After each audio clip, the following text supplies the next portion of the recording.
the OP picks that are available right now, what I'm looking at for B1s are stuff like Jace. I think Vi is very, very good as well. I wonder if Rakan just rises up in priority. Leona's up in B1, but that's later on. Oh, of course, K'Sante. It's quite interesting, though. Usually we see Jace over K'Sante, but K'Sante perceived by NIP to be the best. Now, in response, we could see Ambessa. Ambessa is very comfortable into K'Sante because she can free sail. The only concern there is the tower dive potential of a lane swap. You could also do Jace. There's like this trifecta of top lane picks right now. You could do Ambessa Vi for the duo. That's a lot. That's something we see a lot in the LEC. Like globally, like Corki is a 1-2. If you give Corki to K'Sante, that just feels wrong. Jace, you already talked about. Just a quick side note, it's 15.3. I'm surprised that Mel is still banned. Like, yeah, true. I was told that globally 15.3 should be available. So maybe there's still a bug. Maybe there's an issue. Like, I don't know. We're playing on. Oh, there's the Corki. Instant 1-2, and then it's like an instant. You have a poke composition ready and available, especially since Jace is likely not going to go tank anymore. We've seen Black Cleaver Fimbulwinter builds, more AD heavy. I think that's what you're going to build into the K'Sante. Now you could the way that NIP could orientate their draft is to go full front to back with a Xin Zhao plus a K'Sante, which is probably one of the best front lines in the game. They don't have to do that. They're clearly hovering, Viego as a potential other option. They could also go Vi Aurora as a duo. That's up and available as to dive into the poke. What they need now is engage to close the gap, flanking potential onto the poke, and the long range that FPX have drafted for themselves. I want to see like how you fulfill that more. Okay, no, just go all in on that. Go all in on the dive for NIP. Yeah. So reset. But now the onus is on NIP. They really need a wave. Like, they don't have consistent engage yet. NIP really need consistent engage to get onto the backline. So I'm looking at some kind of engage support like Rakan. Works really well with Viego and Rel to be able to get onto the backline. Sejuani insta-locked into the Viego. Quite interesting because Sejuani can win some trades early on. But now, to round out the composition, I think more disengage for FPX could be great, as well as NIP having more engaged. You could go for... Now, my question is, where's this Corki going, right? Is it AD carry or mid lane? Because you could draft some kind of melee mid with the Sejuani. Or you could just put Corki into the mid lane because you have an AP soft jungler, In your experience with the LEC, where does Corki typically go? I mean, Corki usually goes bot. Corki still goes bot most of the time. Because in the LPL, we had it going mid quite a lot when it came to pairing off with AP junglers. But I don't feel like when you're going up against K'Sante, I don't feel like soft AP in jungle is enough. Like, I think you still need an AP mid. Yeah. So we could see, a control mage paired off with the Sejuani, something that could get through the HP bar and incentivize different itemization for the K'Sante. That's not just armor for sure. Victor's up and available if you want to go for something like that. If they want like more of a standard front to back at the very least. Drafting outrange, and now, what's the hard engage supports that are up and left available? We could see like a Poppy Alistair versus Rel, Nautilus, and Rakan, interaction. These are supports that I'm looking at. I feel like with Sejuani, Rel Naut, definitely going to be the first things on my mind. Alistar for I wonder if we see a Silas. Maybe that's like they need AP. Silas Akali into Aurora isn't bad, and it's also a melee pairing with FPX's Sejuani. Silas Akali? What? Something like this. What's the support? Are you saying Silas or Akali, right? Yeah, exactly, for FPX, right? And then they could send an AP champion mid, and that way you have a melee pairing. There's the Rel takeaway. Now into this, you could do Alistair, and that way you get engaged for NIP. Alistair MF is a great duo. You could also do Rakan if you want to sack lane a little bit more and get the pairing off with Viego. That's also definitely an option. Remember as well, for people at home, this is, there's a one-stop shop. As soon as this gets locked in, all 10 of these champions is proper fearless. Just a reminder, since we are coming back from a 2-week break almost, so, like, Leona now off the board. Zeri an option? I mean, we talked about some hard 2v2s. What enables Viego? A lot of bursts and misfortune, okay. Yep. So they have a lot of single target burst and flanks. My only problem and my only concern is that NIP are a little bit outrange now. You can outrange the misfortune unless you get an engage on him. The whole of NIP need to go in, so it's going to be on FPX to find, playing at range. And it looks like they're going to go with the Victor suggestion potentially if they want the front to back. My only concern is, Victor Sejuani is not a really powerful duo, and they have no melees to really work with outside of the Rel. The solo lanes, Jace is kind of soft melee when you dash in a hammer form, but, this topside playmaking is a bit limited. I feel like, especially against K'Sante as well, I mean, to me, this just says NIP, why don't you swap? Like, I feel like a swap here, a lane swap for NIP looks so good because enables that dive. I mean, Doomby also on the Aurora in this game will have a lot of flexibility with what I assume will be more early wave clear than the Victor. I don't know if you know the matchup specifically, but it feels like NIP have drafted towards, you know, powering up solo lanes to empower Aki. Huh? Thoughts? Oh, by the way, side note, Eragon, before you start yapping away, to all our viewers out there, big thank you and welcome back to the LPL Revival. We're going to run ads for you because you're going to get them in-game otherwise. Okay, so our production team, a.k.a. Hannah, is going to run the ads so that you don't cry and get upset when we get into the game. Now, listen to me. It's okay. You'll be back. You can sub to support the channel. And here's a big kiss. Mwah. They all wanted it.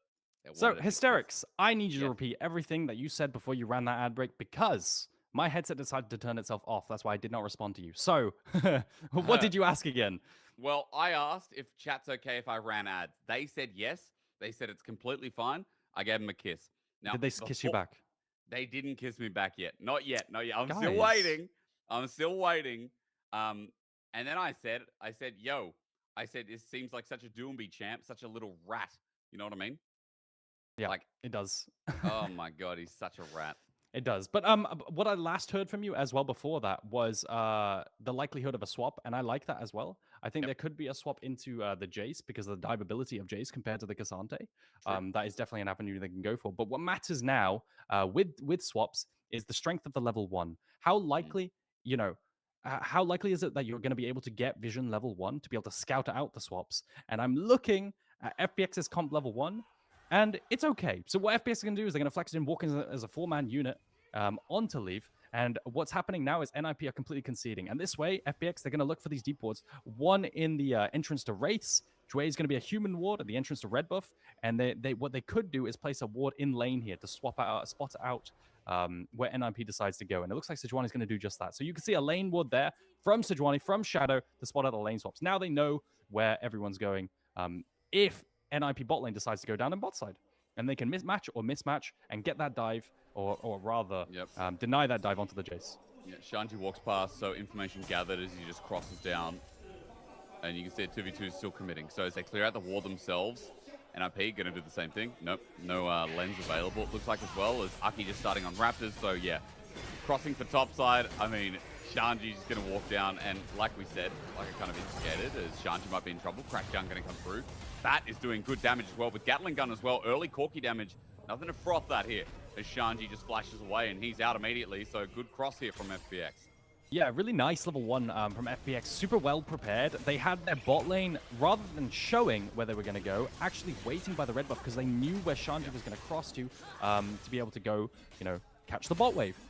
He didn't walk the safe way. I think Shanji needed to walk the safer way all the way around. But it was a massive punish from FPX, knowing where Shanji would pass. And now he's going to pass over another ward, and that indicates exactly where he's going to be. Now, look at bot side. It's a 4-man down in bot. Will someone come to cover? It's on ppgod if he wants to cover down in bot side. And what is Shanji going to do now? Typically what you see is you see the top laner go to mid and soak XP for level 2, and that way he's not diveable. This is not playable for Shanji. He's on a ward as well. Got 3 as well, by the way. So sitting on Krugs, I mean, in such a good spot. FPX playing it well. The wave going to be thinned out. Shanji can't even walk up and absorb a tad of experience. He is level 1 to the core. Look at it on the board. You see on the left, Shanji is level 1 without a single grain of experience. So FPX can be mega happy in this. There is plating going up in top side, but remember again, with this trade, it does mean that this top laner, it still hasn't played the start of the game yet. Yeah, I mean, it's just all over the back of a huge punish from the bot lane of FPX. And Shanji, because he doesn't walk the safe way, because he also chooses not to soak XP in the mid lane for level 2. And then what you do then is get level 2 and then TP down a bot side, and that way you'll tankier. Because of all of that, Shanji's stuck level 1, not being able to enter. Now he needs the help of ppgod, and ppgod realizes, you know, there's no dive potential up top side onto the Jwei because no one's there. And because of the platings, we also can't get platings there hard either. So they have to help Shanji and escort him in. You can see already, Aki's also on the way. Can they enter 3 versus 4? That's the question. It's not 3 versus... Well, yeah, I was going to say 4 for who, right? Because with FPX's Aki is going to look for a play towards mid. Doomby does some good chunk, and this just might be a setup for a kill. Care looking to wait for the flash, but instead gets stunned up, autoed by Doomby. So while NIP are losing for their top laner, they move to leave here as well, and ppgod, it's going to be an all-in. As you said, 4 versus 3 means that NIP start walking on in, but with the Leona, 3 plates gone for NIP now getting access to the wave and now going to what you call standard lanes. Yeah, these are standard lanes now, but the question is, do they continue to mismatch and send Shanji up topside level 1 and send the bot lane up to top? Doesn't look like they're going to. The TP is going to come off. Yeah, the TP is going to come out from Sheer, but that is misery. Now the question is, Shanji, can you get back in the game? You don't even have any. Look at the grayed out XP. That's so funny, man. It has no colors. I do like, though, that, again, like, he saved his TP in case there's a mismatch, and so he's walking to the top wave. It's going to push back out for him. So he is actually finally going to get some experience. You know, even though Shanji has no XP, I just want to come back to the point that, hang on, Leave just autoed under turret. Oh my god, turret ramping is disgusting after a second shot. I think this is a big thing, right? You know what? The tower damage is a lot. I mean, Jwei is actually looking for an engage here. Flash Q. Oh, he misses though. Leave is going to get the damage down. Ignite as well. Leave manages to get a shield from the crash down, so, or rather Jwei. So he gets out while Leave has to burn double summoners just to survive. Yeah, and on the other side, Shanji actually can survive. Now, I want to highlight, right? I want to go back to this. This was the most sophisticated early game we've seen in the LPL so far. It's just advancing and advancing and advancing. Before the 2-week break, the only teams that had like this kind of a level 1 where there was so much information gathering was BLG. Now, it's apparently every single team. FPX's level 1 was phenomenal. And the way they played around which lanes they wanted to, you know, match and mismatch as well as gain information was great. Jwei in the mid lane is going to be just all right. He should be losing this matchup a little bit harder. It should be brutal from the side of the Victor onto the Aurora, but that's also been off the back of Aki, you know, constantly camping his lane, shadowing all the time, looking for potential ganks, and that means Care's under a lot of pressure as well. Handler for Aki as well, level 5. I mean, he's almost 6, and as you know, with Viego, it's going to enable a lot, especially since Care is in that pressure you talked about and might just be solo killed. He flashes away after the Between Worlds drops down. ppgod was also nearby, and that's just going to open up the top side here as Care now without any summons. Yeah. And ppgod in the mid lane now. Can Care catch the wave? That's the question, or will there be a dive? You can see Shadow already going up to the mid lane to try and, you know, allow Care to be able to catch this wave. ppgod kind of posturing. But Care, he has no TP, so even if he recalls, it's going to be a terrible timer, and he's just going to have to recall and walk back to lane. Grub's going to go over, but look at this bot lane. Oh my goodness, yo, FPX, that's a lot of plating damage. And with this early game, Bat is really accelerated. Oh no. Okay, well, Bat being in accelerated position, fantastic. You can live it up. But I'll be honest, bro, I'm still looking at NIP and I'm like, I don't think it's going to matter. Because I think Leave got a lot of solo gold himself. He's actually even with the Corki. Mid and jungle are ahead thanks to the earlier kill. And for a Cassante that got no CS until, like, Sheer was level 4, Shanji has now caught up. So, yeah, that's an issue, no? I mean, this is the reality of Cassante. Like, if he's in the 1v1 lane versus the Jace like he was for the past 5 minutes, he's able to farm and do his thing, you know? He can always farm up to be in team fights. That's why swapping is so good. And making him 1v2 as well as the denial that they had early on. But yeah, it looks like he's going to be completely fine and scale up just fine to that level 6 in the grub fights later on as well. But he's being forced to recall here, and first turret's going to be taken from FPX already. 725. Okie dokie. NIP are going to match eventually, but remember that first turret is past the first part of the feat. And remember 3 kills is also now the change if you didn't get it from last patch. Yeah. But I'm still going to say I don't even think it's like that important. I don't think the feats of warfare is that good until you get to mega late game when you have 750 gold to spare, you know? I don't think they're relevant at all, personally. I think the passive boots you get are nice, but the upgraded ones don't matter. And yeah, I think you're going to go for the objectives anyway. You're going to get to 3 kills anyway. It's not something that really matters in the grand scheme of things. Care? Got a red buff. Blindly into Fog of War versus Viego. A little bit dangerous, but last Spectral more from Aki to get out as red buff is just a quick steal. I think, so the reality of FPX's draft is it's very slow to scale. Getting an even early game is fantastic, but they have a Victor, you know, that has to scale up. You have Corki that has to get to 2 to 3 items to become a poke threat, and a Victor who has to get all his augments, as well as scale up 2 to 3 items as well. And they can become the serviceable poke composition at about 3rd dragon, right? But getting there is the issue, whilst they slowly bleed out, because NIP have a lot more playmaking in the early game. They have way more CC, they have a lot more damage in terms of their bases. And that's why NIP have kind of free reign of the map right now. You can see already moving into the top side for Aki, as well as ppgod.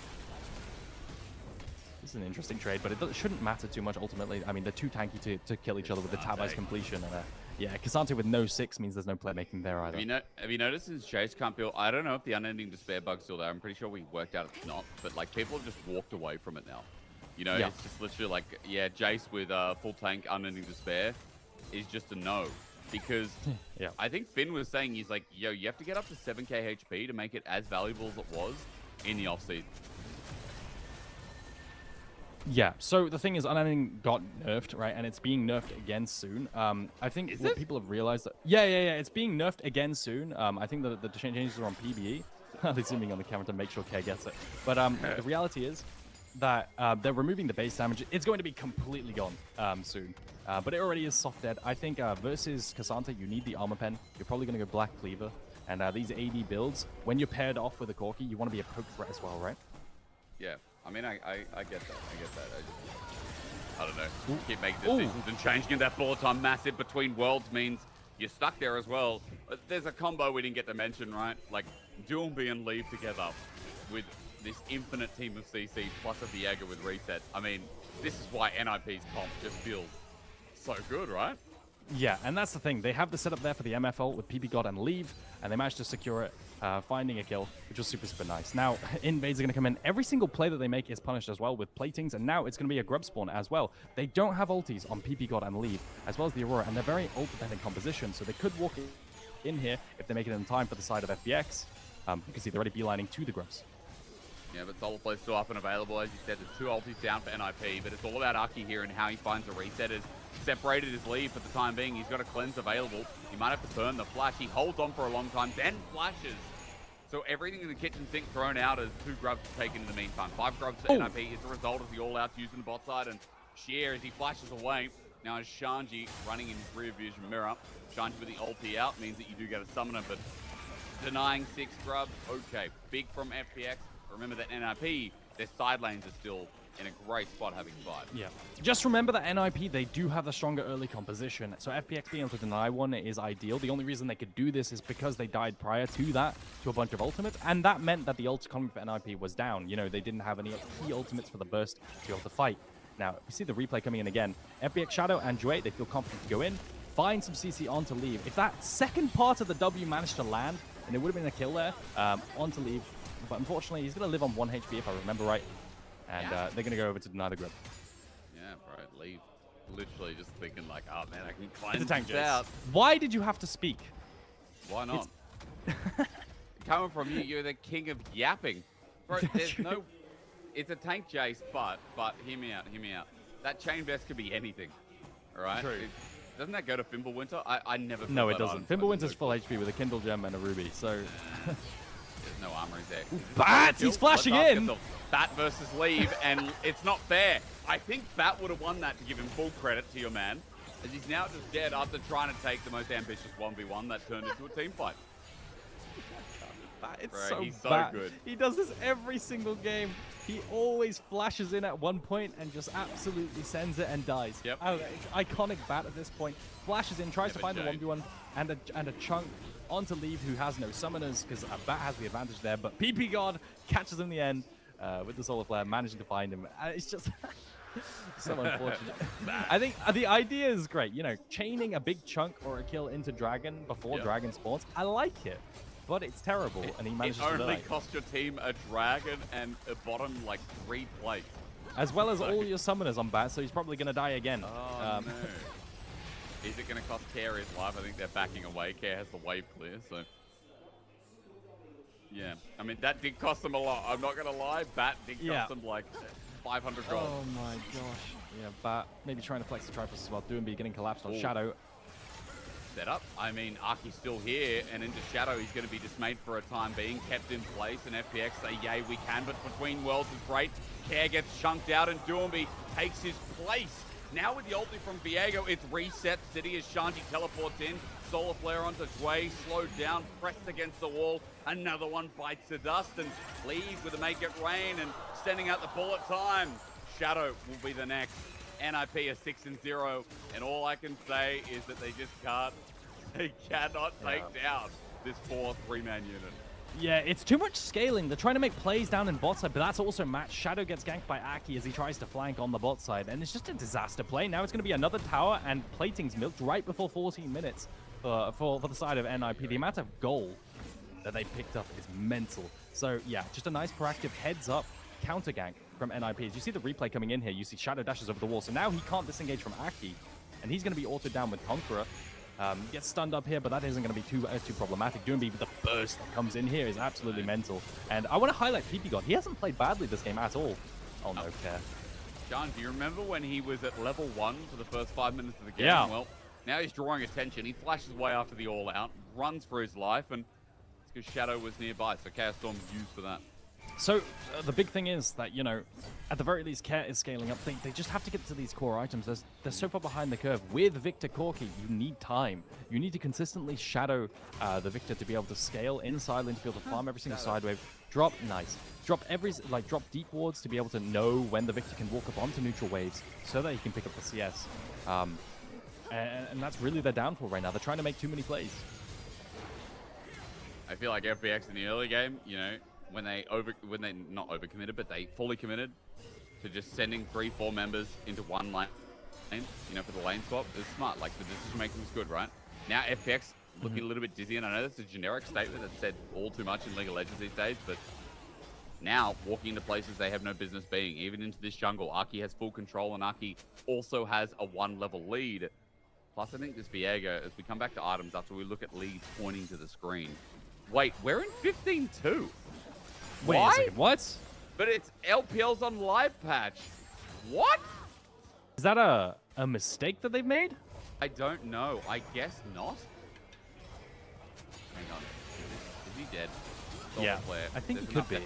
Damage it. I think we're pretty close to. I mean, we can talk about this in a second. I was told as he burns. Yeah, leave. Nice ulti in the end as well. LPL's meant to be on live patch. Every region. That's what you told me as well. Have you been spreading misinformation? What are you doing? No. Every team, every region has to be on live patch for the tournament. That's what I was made aware of. Maybe it's just a graphical error. Maybe it's not. Maybe LPL's actually just not on live patch like everyone else, because LCK is on live patch. Can I highlight something? Something quite interesting? Sure. It's an Iceborne Gauntlet base. What is sheer cooking? I've never seen this before. What on earth? He's matching the Iceborne Gauntlet of the Cassante from Shanji. What? This is very bizarre. Tank Jace, seeing new iterations. I guess it gives him a bit of slow potential and tankiness versus the burst of NIP. I guess. Sorry, I want to find out. I want to find out what's going on. Yeah, it says patch this week is still on patch 0.2. But Point 2. I was told it's always live patch. Never mind. If LCK's in 15.2 as well, yo, shout out to that person. I guess Asia's just not doing live patch, and I have to apologize. So we're still in 15.2. We're still in the same world as. The time zone's different, right? Maybe they're still on 15.2 over there. No. I mean, it's not about like live patch time zone. Everyone's in 15. I'm pretty sure the main servers are in 15.3. I don't know. I could be wrong again. I'm just going to stop making predictions because I feel like I thought I knew everything about this league, but apparently not. No, you're completely clueless. Like, you don't know how good Bat is. That's the problem. I mean, that's the problem, isn't it? Side note, Mel is enabled next weekend for LEC. Right. Oh, that champion is obscene. Dude, have you seen it much? The ultimate that she has is so stupid. Dude, it's just like, oh, you've got a passive over your head. I'm going to activate it. Oh, I've got an execute, by the way. No, but like, it's not even an execute. It does so much damage. It will just one hit. The numbers are too high. The numbers are so high. I'm not excited to see this champion. The only good thing about it is that she's completely immobile, but it's just genuinely disgusting. If you played against a solo queue, you know. If you know, you know. Yep. Always a perma ban is Yo, in this game, NIP, I mean, they got a 5k gold lead. They found everything off those last couple of plays, and I should say, like, every single play has netted them results. Leave got solo lane experience for quite a bit with plating. Doomby got attention from Aki, and they made that big play bot. And yo, Eragon, it just feels like no matter what now, Yeah. Like, the zone control is insane, where FPX just need to find themselves, like, a nice, front to back, using Jace and Sedge. You know, you find yourself nothing here. You have to just keep mitigating and trying. No, so you need time, right? You need time to be able to scale up, get to your Leandries, or whatever the hell Care is building. He needs multiple items, Shadow, and even contesting this blue buff could be a mistake. He did get it, though, and Arky did flash away between worlds, set up with a bullet time. Jwei can't get out, and now Arky's still looking for the reset. The Heartbreaker on and waiting and used, and Jwei will be the first target to be taken down. 8-0 still NIP. That looked like a sketchy fight, but they still won it. Yep. The fact that, you know, they contest a blue buff when you're so far behind, the fact that the 0-3-0 Sejuani walks up and drags the entire team downwards, whilst you're not just trying to make cross maps, is a problem, right? Maybe you're playing for fake pressure, maybe you're trying to buy time in that regard, but you cannot be contesting these neutral camps because you're so much further down in terms of items and gold. And what you should be doing right now if you're FPX is preserving your tier 2s to not give over the most amount of gold possible. Shadow simply oversteps, trying to contest the smite. The engage comes through, but when you contested the smite, you could just get out, play for the steal instead. Still, the engage comes down, and look at the chunk onto Care. He has to flash out. Now you have no sums onto Care, and he's not going to be able to play side lane very well. And the burst comes through as well onto Jwei. Yeah, so Jwei getting knocked down. I mean, gets another kill over to leave. I think the biggest thing everyone should be taking away is the fact that Eragon is now up. It's on the bottom side of the map. Drag it in 3 minutes if this gets delayed and stalled out long enough. As FPX just trying to set up vision line here to give Care a bit of a free push. And you can see the jungler moving down as well. That's Shadow. As he returns to the LPL stage, he just has to burn his flash. Yeah, having to burn his flash, that means, you know, face checking is going to be even harder as well. Potentially contested this third dragon for NIP that's coming up in 2 minutes 45. He's not going to be able to do that now. How do they play this team fight at Eragon? NIP want to flex it. I'm going to bait it in. Arky is just starting this up by himself. He's got enough healing that I guess he'll be fine. Jwei's angle's good, though, from the brush as NIP moving as a 4-man unit towards Try. FPX are moving down the lane, though. They're going to get spotted out, and Bat's isolated. Oh, no. Bat is cornered here. He's by himself. He's Valkyries. And between worlds sets up, and Dormy lines it down. Look at the bullet time. Hailstorm, though, not too bad. For a team that's that far behind, they give over a reset. Okay, it started good, but it's getting worse. I start blinking and realizing that FPX, even though they got one, aren't managed to take down anymore. It's a full-blown ace, and once you give those resets over to Arky, it's GG lights out. Leave with a huge bullet time onto the whole team right there with the setup from ppgod.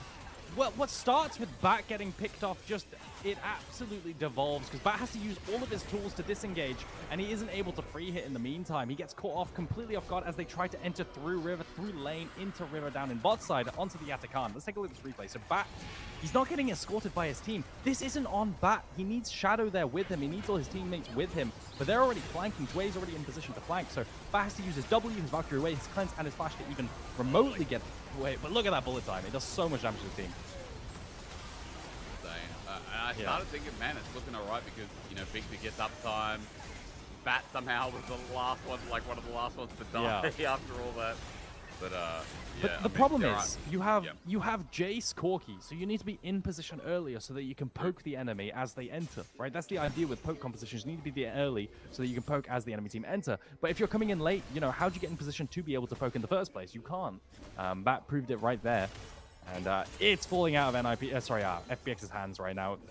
Do they have time to scale? It's been falling out since 10 minutes into the game. Yeah. I mean, the lane swap, like, this is the problem, as you said earlier. K'Sante can survive so much in a lane swap where he cannot get levels. He can be 3-4 levels down. But Shanji caught up. Shanji's fine. Shanji has a CS lead somehow. Like, I just don't think this champion's fair. No, it isn't. To be honest, it was such a good attempt. It was a valiant effort from FPX. The early game was fantastic. I just think they haven't been able to pilot this composition well enough. It's too slow for them. They have no tools to actually play. They have Sejuani with no melees outside of the Rel and the Jace and Hammer form. So there's no playmaking in the top side. And once they've gotten this early game off, they have no tools to make any plays. And they did a good job of denying one of the grubs. But now it's just going to come down to a miracle team find over extension from NIP. They have the Eragon revival to work with, so the NIP can just send it. We will see. Actually, we won't see the nerfed NIP the revival from Eragon. Here gets drunked. Bullet time again on the all right. Again, ppgod's engagement has been good. Remember Eragon for the reset, but ppgod doesn't want to die yet. Actually, I think they might even go and try and end the game. She is not up for 30 seconds, and NIP, a dominant return to the league. I think this is all that can be said. 5 seconds. Yeah, it's definitely 15.2 as Aki flashes in. He wants yet another. He'll find it. He just can't right-click. He goes in, dives, they reset, next turret stays standing, but FPX still don't technically get a kill, so it's still 15-1. And now the problem is FPX, you know, they have to clear out loads of waves, and NIP are already on the map already, so this is like the fruits of unnerfed Atakan. NIP, they're going to be able to start up this dragon. TPs are coming out for the flank onto Shanji. Let's see if they can pick it up, but something tells me that Shanji might just be able to walk on out of here. He does have next to no mana though, so as he W's, he gets out, he buffers. Hair is not doing too much work to him. The whole team's here. And yeah, he's just gonna walk it back and probably just run it down mid after this dragon's taken. Yeah. So, I mean, look, the reality is that FPX, they've decided, you know, we're a weaker team. Let's pick scaling. Let's try to mitigate early and let's scale. And it's just not working out, right? What do we do next game? What do we do next game? Do we try and full send it with a pick composition like something? I was gonna say a Viego pairing shaft. Do we play full dive? You know, something with a bit more proactivity. Nah. They've got to change it up.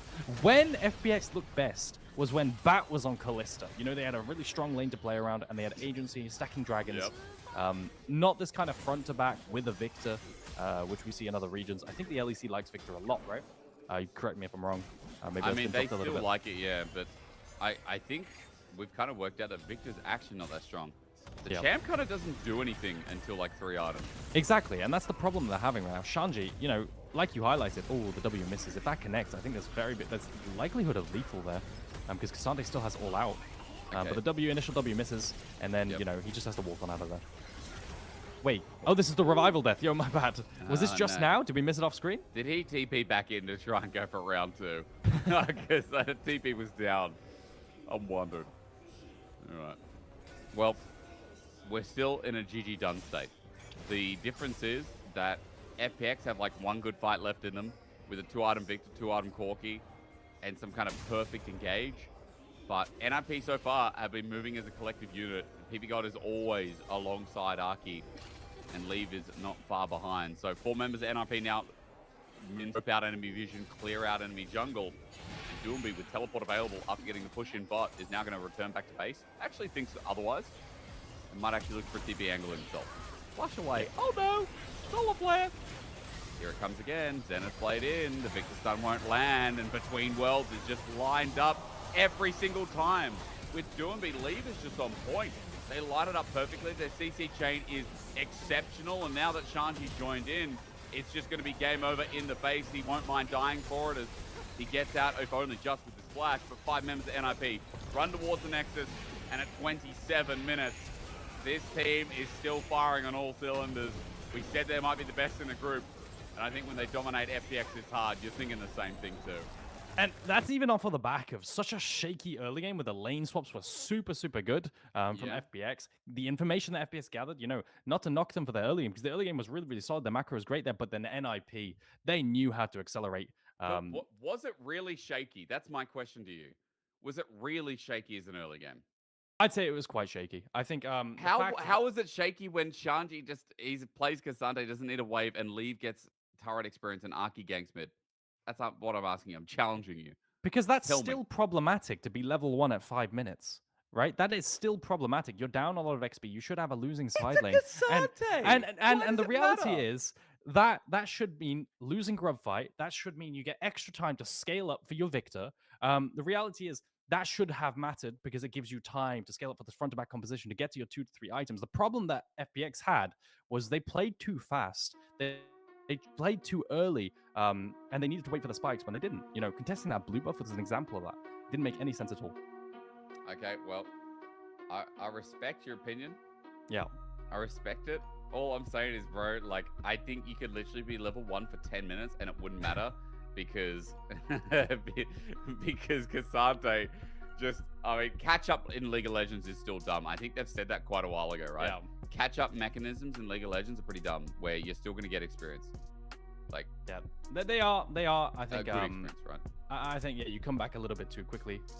Regardless, though, you know that should have mattered for the entirety of the side laning. Like, Cassante was down 3 levels. You know, that does matter. Levels are a big deal in League of Legends. But at the end of the day, you know, NIP, they're just too good of a team. I think by far, I completely agree with you. They're the best team in the one of the best teams in the league, and definitely the best team in this group. Eragon is not 1500 LP above me. That's not true at all. What? Did you get to Grandmaster yesterday or what? I'm 130 LP right now. What's the cutoff? I have no idea, dude. I'm not looking at that. You know what? I never look at the cutoffs, because if I look at the cutoffs, I get tilted as I approach them. If I so many times I've been like 1 game away from Challenger, 1 game away from Grandmaster, and I've known that I was 1 game away. And if I lose once, I just start tilting. So I don't look. I do not look. It's a terrible idea. Okay. All right. Well, look. All I'm saying. You're Emerald 4, Jake. Bro. Stop getting an ego. What do you mean?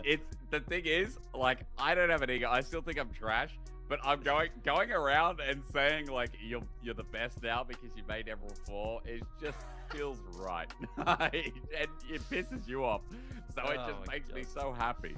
No, that's because before you would just accept anything I had to say for some reason, but now you question everything, and I don't know why. Like, I don't know about that E trade on Renekton. Like, I feel like you should have saved it till he, you know. You joined my stream yesterday and told me I traded like a bronzy. Like, what am I supposed to do with that? I definitely abused you. By the way, Leave did 30k damage. He did. Yeah. More Bats than did 12k. Yep. That's crazy.